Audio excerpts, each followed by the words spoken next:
Hello and welcome to Excel Diary, your guide now on spreadsheet function. In this session, we will first understand the basics of what a cell and cell reference is. A cell refers to a box-like structure in the worksheet. Cells are stacked or interlocked to each other as rows and columns in the worksheet. Horizontal stacks of cells represent the rows and the vertical stacks represent the columns. Rows are assigned numeric values, that is 1, 2, 3 and so on, while columns are assigned alpha or the letter value, that is A, B, C and so on.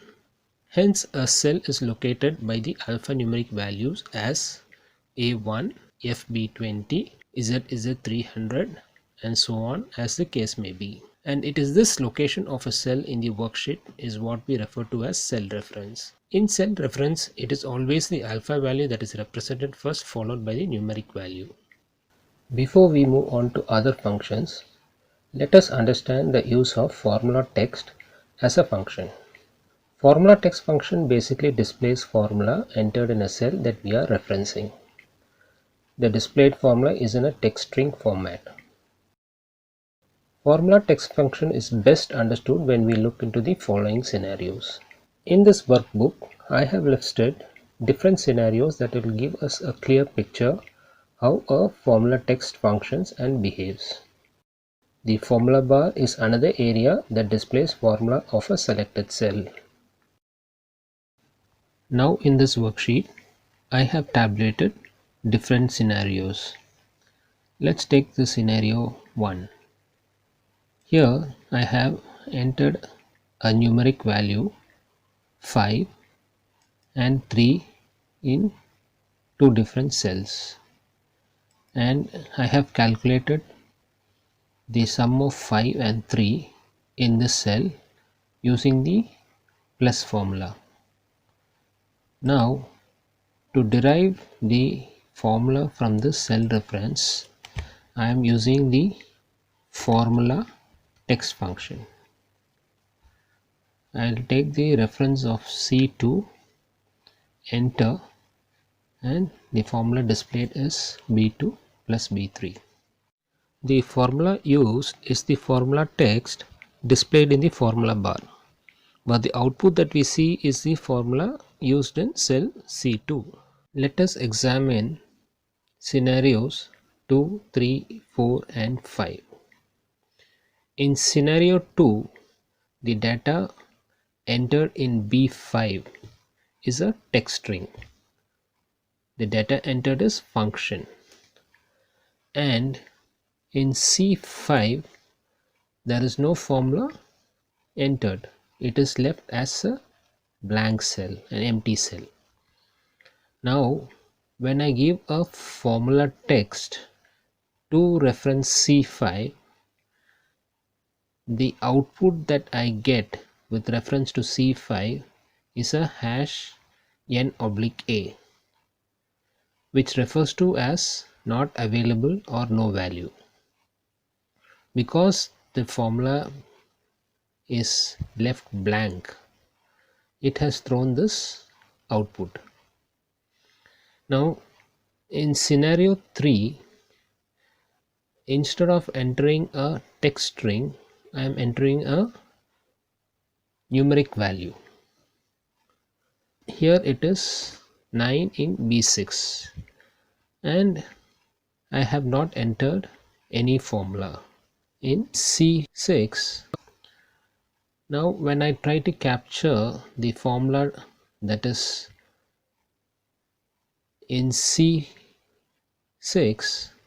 I get the same output as the output of a text string.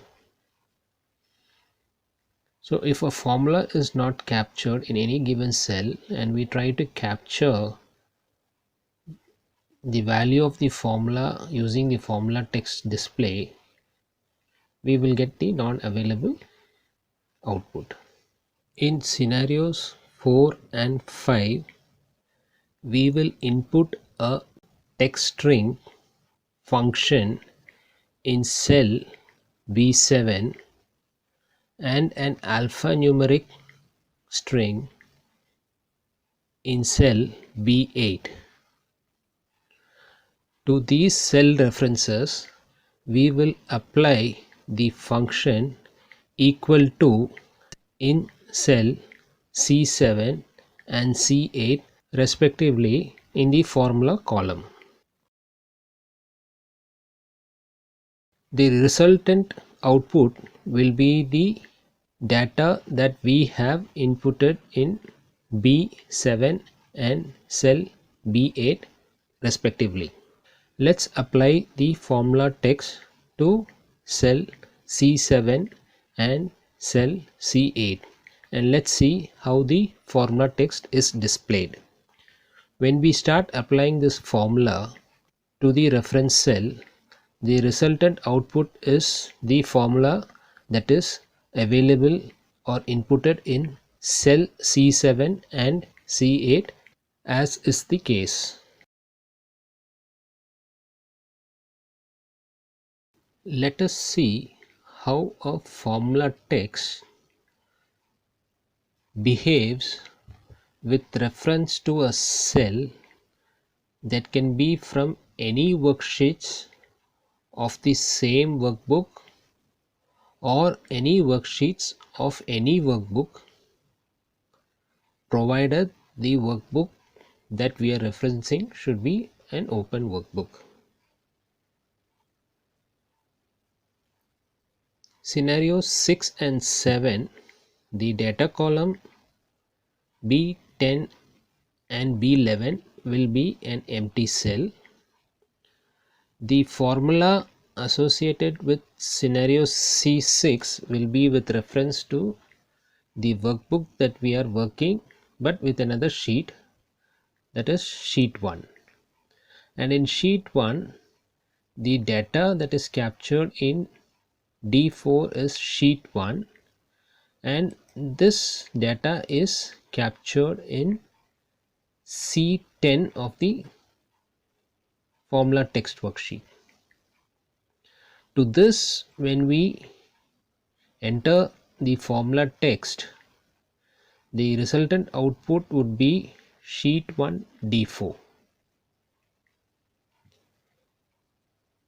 In scenario 7, the formula in C11 is with reference to a different workbook but with the sheet of the same workbook, and the data entered in D4 is book 1 sheet 1.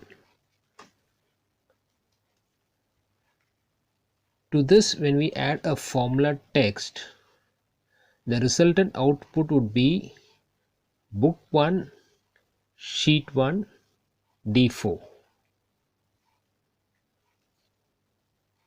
Scenario 8 and 9, the data column of B12 and B13 is with cell reference to sheet 1 D4 and book 1 sheet 1. To this, the formula column of cell C12 and C13, we are referencing it to B12 and B13 correspondingly. And when we apply the formula text display to this sheet 1, book 1 and sheet 1, the resultant output would be B12 and B13. Let's get into another scenario. In scenario 10, cell B15 will be an empty cell. In the formula column in cell C15, we will sum up two numbers and execute the function is equal to 5 plus 3. The resultant output displayed in C15 is 8. To this cell C15, we will apply the formula text in cell D15 and the resultant output is the formula that we have captured in cell C15, which is equal to 5 plus 3. In scenario 11, cell B16 will be an empty cell, and cell C16 we will apply a formula, that is the formula text with reference to B16. So definitely the output as expected will be a not available, no value output. Now to this cell C16 we will apply the formula text in D16.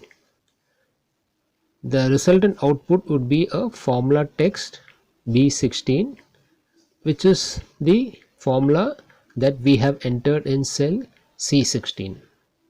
Now let's look at another scenario, that is scenario 12.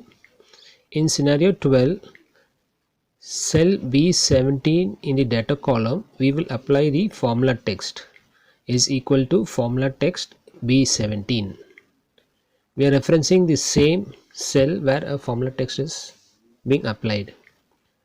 And in cell C17, we will apply the formula text with reference to cell B17.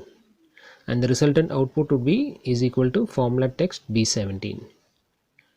Now to this we will apply formula text in cell D17 referencing cell C17, and the resultant output is equal to B17.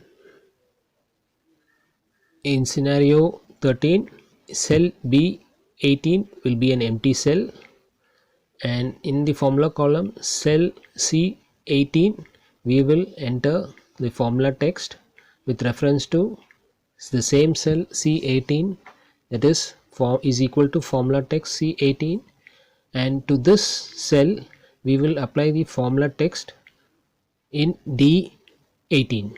The resultant output is formula text C18, which is the formula we have entered in C18. Now let us look at scenario 14 and see how the formula text behaves when reference to a cell range. Here the cell range is B19 to B21. In this I have input datas 1, 2 and 3. When we apply the formula text directly to a cell range B19 to B21, the resultant output is a not available or no value output. In scenario 15, cell B22 and cell B23 have respective numeric values 5 and 3. In cell 22 of the formula column, we have summed up cell B22 and B23, and when a formula text is applied to this cell C22, the resultant output to the formula text applied in D22 is B22 plus B23. Find out yourself how a formula text, when applied to a cell containing a character space or special characters or a $sign or a hashtag, behaves. Please share your findings if you have come across other scenarios in the comment section. The purpose of having many scenarios explored in this video session is to get into the habit of trying all possibilities of how a formula, when applied as an entity or when used in combinations with other formulas, interact and behave or respond. It is simply to juggle your way with formulas and make Excel learnings interesting. Let's create magic by sharing your learnings in the comment box. Thank you for watching this video. We will see you in the next video. Bye for now.